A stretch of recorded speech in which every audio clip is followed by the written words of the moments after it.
Hi, it's good to be here again with you. My name is Ayo, and today we're going to be talking about how to identify the difference between soft water and hard water. Before I get into all these great things that are in front of me, I want to remind you that there is a lesson plan that you'll be able to follow. It would have all the details of everything that I will be doing here today and additional information that you can use to instruct your students on how to go about this activity. Today, we're going to be looking at different types of water that we can encounter in our environment. I'm sure when you have water, when you see water that's rainwater, there is water that comes from a tap. There's water that you furthermore filter maybe through different mechanisms that you probably currently have. However, when we have these different types of water, we want to be able to identify which one is of best quality. And that is where the idea of soft water versus hard water comes into play. So you might be wondering, why are they calling one soft water and why is one being called hard water? This difference is based on the difference in the amount of minerals that are found in the water. So salt water generally has less minerals, so mineral contamination such as like zinc, lead, things of sorts, while hard water would have this type of contaminants.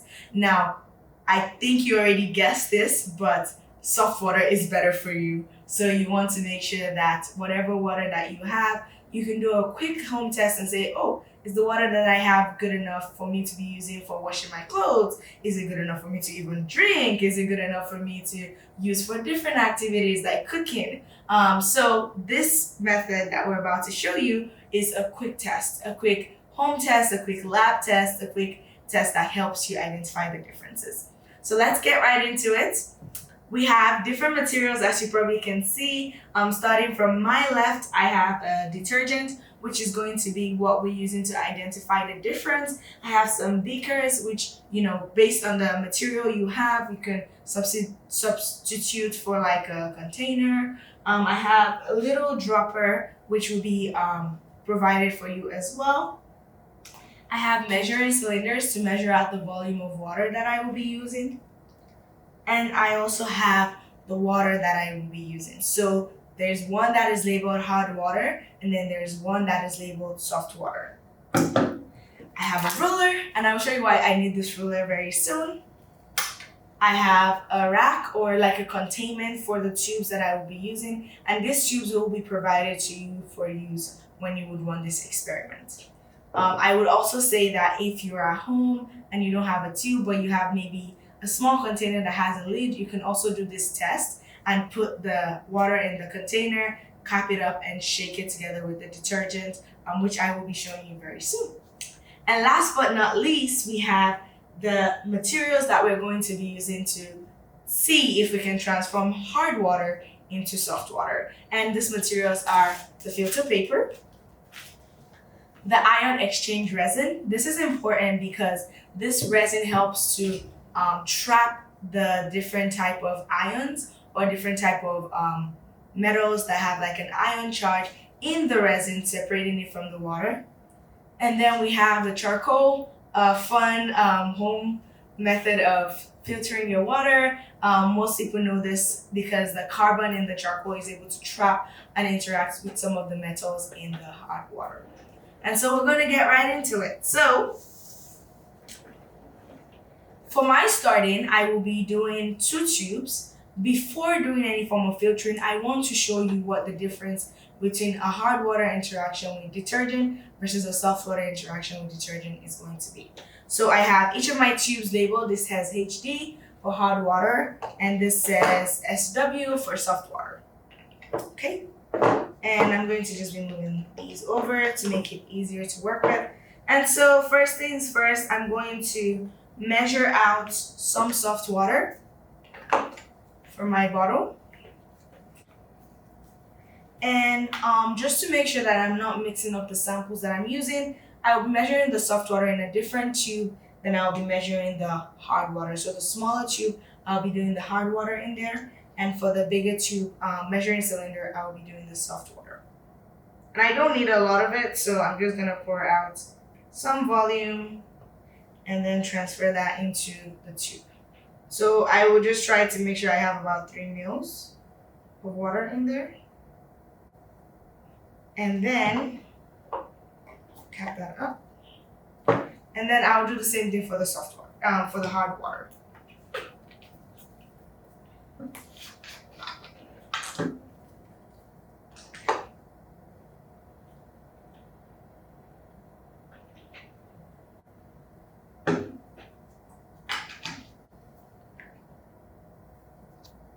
Okay, so now that we have our water measured out, we're going to grab our detergent and we're going to add a drop into each.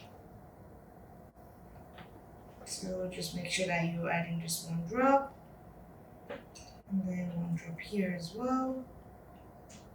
Perfect. And now I'm going to be shaking both of these samples that have detergent in them to see what the interaction looks like.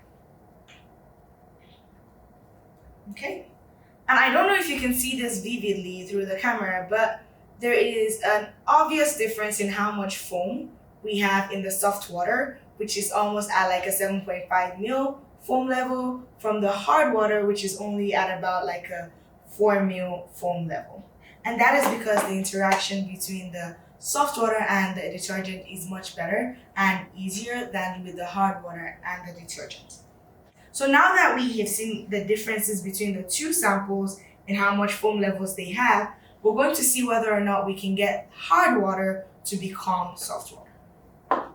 Okay, before we get into filtering and transforming hard water into soft water, I want us to measure with a ruler what the volume of foam, or like the fizzle that we have formed in each is.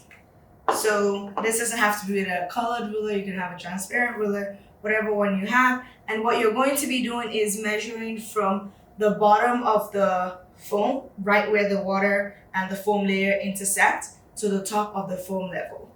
And so for the hard water, we have about a 1.5 centimeter length. However, for the soft water, we have about a 4 centimeter length. So that is a huge difference, 4 centimeters versus 1.5 centimeters. And that should show you that with soft water, there's more interactions with the detergent, hard water, less interactions. So right now we're going to be taking our different beaker containers, and we're going to be setting up for each of the sample filtrations that we're doing, which is essentially taking hard water and trying to make it soft. So for our first setup, we're going to be doing the hard water with just a filter paper. For our second setup, we're going to be adding the iron resin to a filter paper and then pouring the hot water through it. And for our third setup, we're going to be adding a filter paper, adding carbon, and then pouring the water through it. And then collect all these different waters and check their softness level by adding detergent just as we did before, and measuring the centimeter change between the foam level with the foam level that is formed in each sample. So we're going to be starting with a filter paper by itself. You're going to be making like a cone type shape with that and putting it into your funnel. And then we're going to be measuring out more about like 4 to 5 centimeters of water this time. And that's because when the water goes through the filter, you get less water because some of them is going to get trapped and soaked into the filter. So we're going to measure 5 centimeters, or 5 mils, of water. And then we're going to just pour that through the filter. And then we're going to let that drain through the filter. And then we'll collect in the water. And so this water is going to go into my tube that is labeled hard water with just a filter. And that's where this water that just passed through just filter, no other additional additives, is going to go into. So that's water just filtered without any form of additives. We're going to grab another filter paper. Again, make that cone-like shape that we talked about initially. Just like that. Put it into the funnel. And this time, before adding the water, we're going to be adding the ion exchange resin. Again, remember that this resin traps different ion metals that are found in hard water.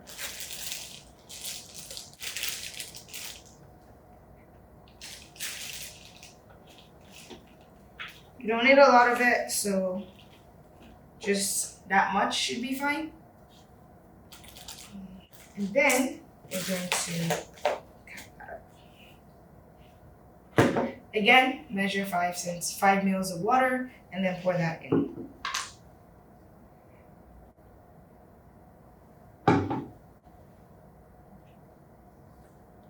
Okay, again, wait for that to drain through the filter, and then you would collect your volume into a tube that is labeled hard water ion exchange.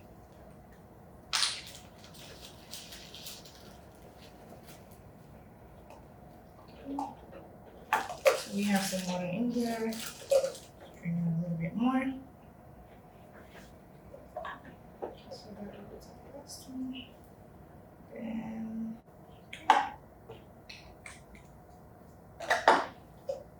last but not the least, we are going to grab, again, glass filter paper.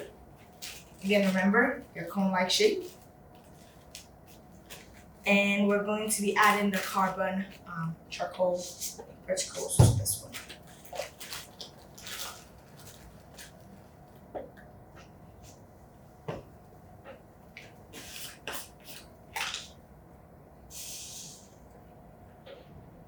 Again, you don't need a lot of it. Just put a generous amount into the filter paper. And again, you want to add your hard water.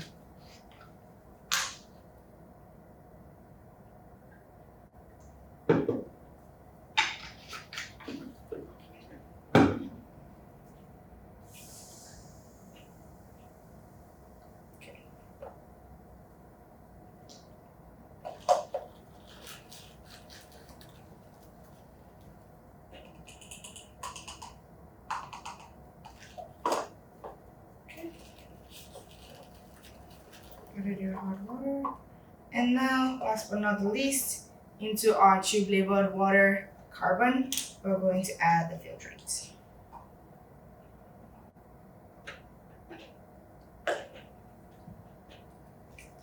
Okay, so now we have our 3 tubes that we have filtered with different methods to see if we can transform the hard water into soft water.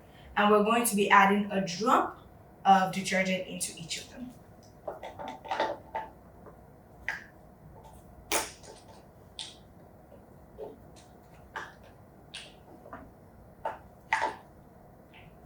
Okay, detergent.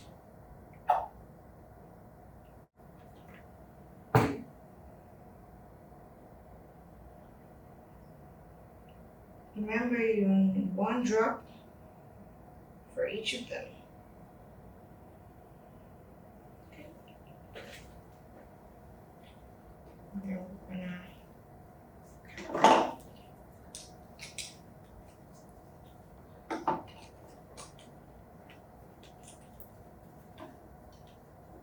and just like we did initially, we're going to shake these up very well so that we can form as much foam as we think will form for each of the samples.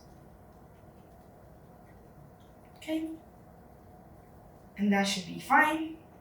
As you can probably already see, there is a huge difference in the amount of foam that we are seeing with some of these filtration methods versus other filtration methods. And so we're first going to start with the comparison of the ion exchange. The ion exchange works technically a little bit better, but the real difference would only be seen when we do the measurement with the ruler of how many centimeters we have of foam.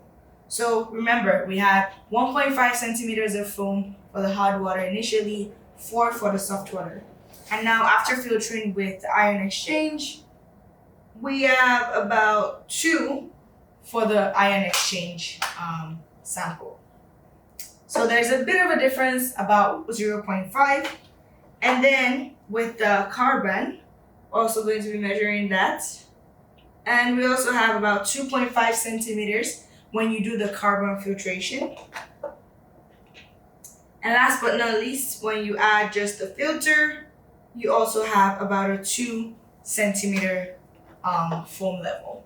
Now, yes, these methods do not have like the most accurate way of completely transforming the hard water from 1.5 centimeters of foam to 4 centimeters of foam, but we do see an improvement in the amount of foam, which means the water has gotten softer because of these different filtration methods that we have done. I hope this was a fun time for you as it was for me. Remember, you can always check your water wherever you are. If you have a little detergent, you have a container that has a cap, and you put your water in the container, add some soap, shake it up together, see how much foam you have, and you can determine how hard the water may be compared to maybe some other different water sources that you have. Have a good rest of your day.